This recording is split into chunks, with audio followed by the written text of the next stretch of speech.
Roundabouts, for many people, you either love them or hate them. According to a study by the Insurance Institute for Highway Safety, roundabouts reduce injury crashes by 75% at intersections where stop signs or traffic signals were previously used for traffic control.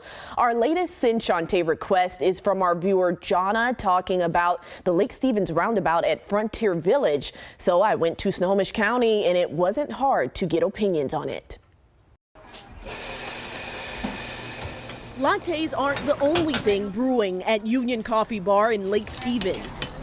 The roundabouts just feet away near Highway 204 and Vernon Road have become a point of contention. There's accidents there daily. I would say sometimes there's multiple. Kaya Abera has managed this stand for a year and a half and usually has a front row view to many of those crashes. I've had people asking me for camera footage because there's accidents so often.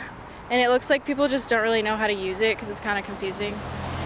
Last July, WashDOT opened 4 roundabouts by Frontier Village to improve the traffic flow through the growing area. We were seeing traffic backups. It was very complicated to get in and out of Frontier Village, and we weren't moving the increase in traffic through as that area grew. Amelia Shar says WashDOT conducted an intersection control evaluation before deciding how to move forward.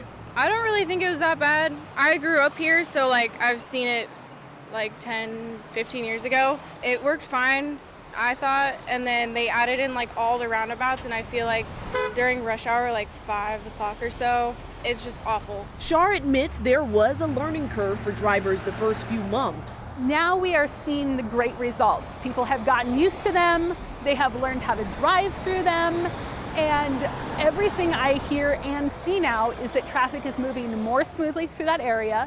We can move a greater volume of traffic through without slowing anybody down or stopping anybody.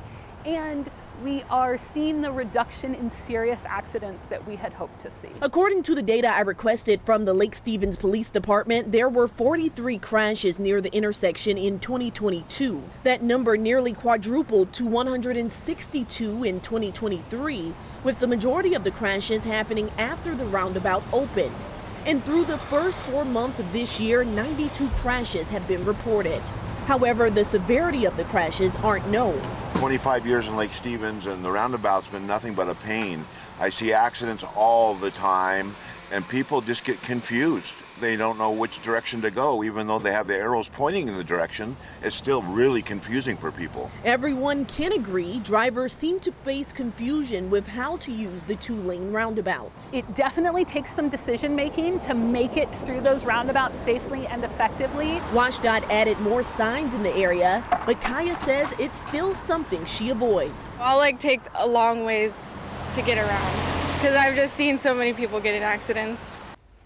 WashDOT has videos on how to use the roundabouts on their YouTube page. If you have a traffic issue you would like for me to look into, text roads to 206-448-4545 for a link to submit. Now, Mimi and Jake, WashDOT says one of the greatest benefits of the Lake Stevens roundabout is that they've been able to increase pedestrian and bike access in the area. But when you go from 42 crashes before the roundabout to so far this year, 92 through the first 4 months.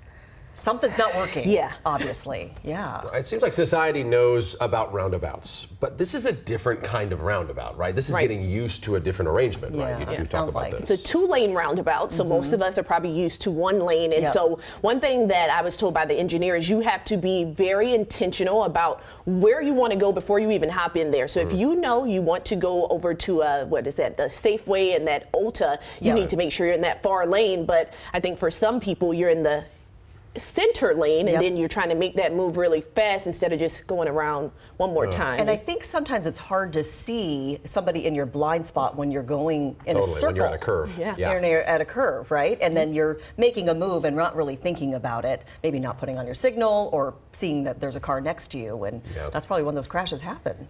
So it's one of those things. The roundabout isn't going anywhere, so we just got to have to get used to it. There's so much growth in that area. Something had to be done. So.